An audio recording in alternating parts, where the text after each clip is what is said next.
শক্তি কেন ঐক্যবদ্ধ হচ্ছে না? ঐক্যবদ্ধ হবে কিভাবে? নাহিদ ইসলাম, এনসিপির প্রধান, তিনি কি বলছেন?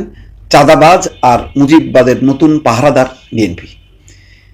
প্রথম কথাটা বলি, দুইটা অভিযোগ, চাঁদাবাজ আর মুজিববাদ। চাঁদাবাজের যেই কথা বলা হচ্ছে সেটা তো ওই সোহাগ হত্যাকাণ্ডের ঘটনার প্রেক্ষিতে আরও অনেকগুলো হয়তো ঘটনা, কিন্তু একটা দল যার বয়স এখন 1 বছর হয়নি, তার বিরুদ্ধে মারাত্মক সব অভিযোগ আছে। তাদের পিএসএর বিরুদ্ধে বিভিন্ন টেলিফোনে গণমাধ্যমে প্রকাশিত হচ্ছে যে কি পরিমাণ তারা চাঁদা তুলছে, চাঁদা নিচ্ছে। তো সুতরাং কেউ কি বলবে এখন যে এই সমন্বয়কের নামে বা এনসিপির নামে এরা চাঁদা তুলছে না? এরা একেবারে খুবই একেবারে চাঁদা ছাড়া রাজনীতি করছে। মানুষের কাছ থেকে, ব্যবসায়ীদের কাছ থেকে, বিভিন্ন ব্যবসা প্রতিষ্ঠানের কাছ থেকে, কাদের কাছ থেকে কত পরিমাণ চাঁদা নিচ্ছে, এগুলি অনেকেই কথা বলছেন, গণমাধ্যমে আসছে। এই যে একটা রিপোর্ট প্রকাশ হলো, যে অডিও ভাইরাল হলো, 7 লাখ টাকা এক মহিলার কাছ থেকে চাঁদা নেওয়া হয়েছে, এবং ওই মহিলা 38 লাখ না কত জানি এই পর্যন্ত দিয়েছে।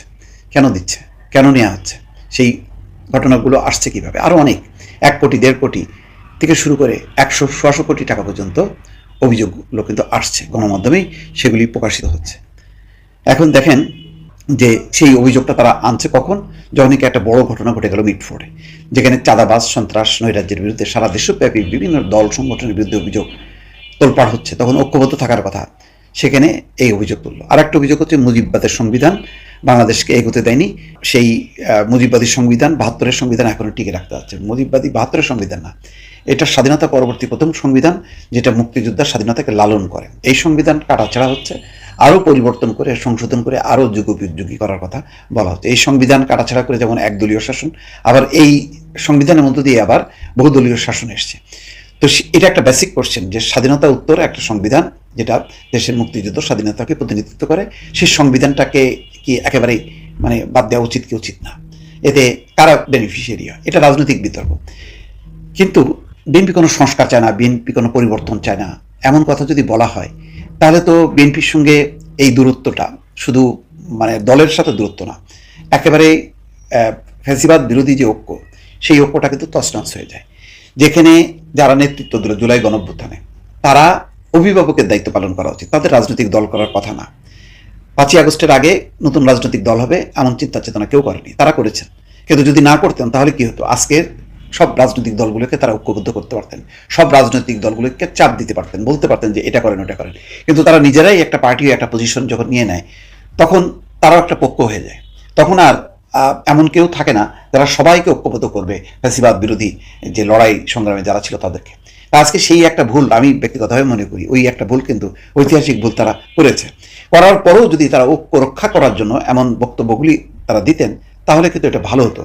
বিএনপির মতন একটা বড় রাজনৈতিক দলকে প্রতিপক্ষ গণ্য করে, অনেকটা আওয়ামী লীগের মতন করে তাদেরকে চরিত্র হনন করা, তাদেরকে ওই মুজিববাদ আওয়ামী লীগের পাল্লায় ফেলে যদি এখন বক্তব্য দেওয়া হয়, এবং সেটা যদি তারা বিশ্বাসও করেন, এটা একটা বড় ঐতিহাসিক ভুল হবে এবং বিভাজনের একটা চূড়ান্ত পর্যায়ে চলে যাবে। এমনিতেই এই আন্দোলন নিয়ে মানুষের মধ্যে চরম হতাশা। মানুষ কিন্তু এখন, যারা এই আন্দোলনে ছিল, আজকে একজন উপদেষ্টাও দেখলাম যে সেই মেয়েদের মুখগুলো কোথায়, তারা হারায় গেল কেন?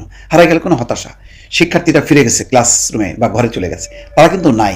তাদের খুব একটা ক্ষুদ্র অংশ নিয়ে তারা রাজনৈতিক দল করছে, যার কারণে যে আলোড়ন, যে ঝাঁকুনি, যে একটা নতুন রাজনৈতিক দল, একটা বিশাল কিছু হবে, একটা নির্বাচন হলেই তার ভোটের জোয়ার হবে, এটা কিন্তু কেউ মনে করছে না।